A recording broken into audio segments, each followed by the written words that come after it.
त्रिदलं त्रिगुणाकारं त्रिनेत्रं च त्रियायुधं त्रिजन्म पापसंहारं एकबिल्वं शिवार्पणम् त्रिशाखैः बिल्वपत्रैश्च अच्छिद्रैः कोमलैः शुभैः तव पूजां करिष्यामि एकबिल्वं शिवार्पणम् कोटिकन्या महादानं तिलपर्वतकोटयः काञ्चनं शैलदानेन एकबिल्वं शिवार्पणम्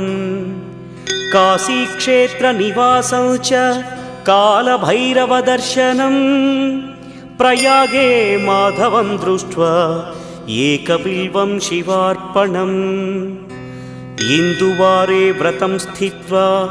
निराहारो महेश्वर नक्तं हौष्यामि देवेश एकबिल्वं